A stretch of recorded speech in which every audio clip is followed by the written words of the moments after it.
juga peradaban besar zaman dulu diruntuhkan oleh peradaban baru. Ada yang sudah tahu apa itu negara kesejahteraan? Bayar asuransinya, telat bayar iurannya, langsung dipotong. Nah, ingin membangun negara kesejahteraan di Indonesia. Dan ini adalah ideologi Partai Buruh. Kenapa itu dulu semua? Entah itu raja, itu harus setara dulu. Partai tidak mungkin berbuat melanggar prinsip-prinsip negara sejahtera. Karena itu setiap pertemuan hadir, lakukan ikhtiar. 4 tipe yang bisa saya pahami. Yang pertama, itu adalah model sistem universal. Saat itu, kapitalisme itu sangat besar-besaran seperti saat itu. Dia memberikan ruang perwakilan bagi kaum pekerja. Jadi kaum pekerja itu juga bisa membangun satu kekuatan yang bernama partai politik. Pada akan menghasilkan satu ideologi baru yang namanya welfare politik yang pasti dalam satu mekanisme politik pemilu. Tapi kita sudah punya partai politik. Nah, ini kita bisa manfaat oleh liberalisme. Idenya adalah bahwa negara itu dalam satu sistem masih di dalam ruang lingkup besar. Tanahmu adalah Jawa Tengah, airmu adalah Jawa Tengah. Kau yang akan menentukan negeri ini. Partai Buruh sama dengan Golkar. Hanya arsitek biasa, lulusan universitas di Bandung.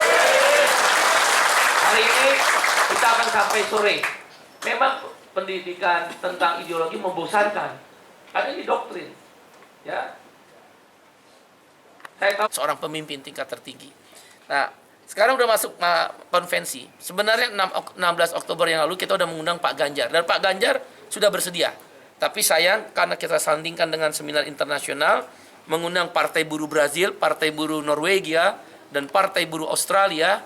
Tadinya bisa hadir karena ada pembuatan visa yang telat. Akhirnya minta online. Kalau online nggak sopan lah. Masa kita hadirkan capres, ininya online. Nanti akan diundur. Ya, tanggalnya berapa masih diatur oleh Bung Andi Gani Nenawea. Kemudian untuk Pak Prabowo sudah ada komunikasi melalui Bung Sekjen Ahmad Muzani, ya sekjennya, dan orang kepercayaan Pak Prabowo tinggal menentukan waktu. Nggak apa-apa setelah pendaftaran terakhir 25 Oktober, nggak ada masalah. Partai Buruh kan dengan orangnya, bukan dengan partai politiknya.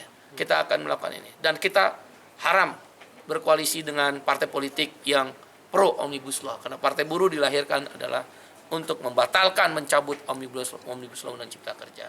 Tentu kita akan minta pada calon presiden ini menghapuskan outsourcing, menaikkan upah layak yang seperti disebutkan tadi dalam ideologi Partai Buruh. Tidak boleh ada kriminalisasi para aktivis, tidak boleh ada tanah yang dirampas, land reform, reforma agraria, kedaulatan pangan, kemudian juga buruh perempuan harus dilindungi. Itu kontrak politik akan berisi itu.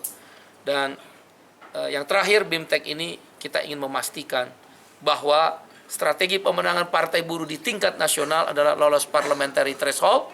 Jawa Tengah adalah yang saya sebut 5 dapil DPR RI adalah disebut potensial.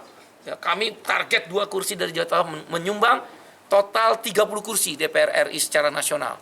Sehingga parliamentary threshold 6,3 juta suara bisa kami raih. Demikian, mudah-mudahan BIMTEK ini memberikan semangat. Ini orang. Jelajahi cara baru mendapatkan informasi. Download Metro TV Extend sekarang.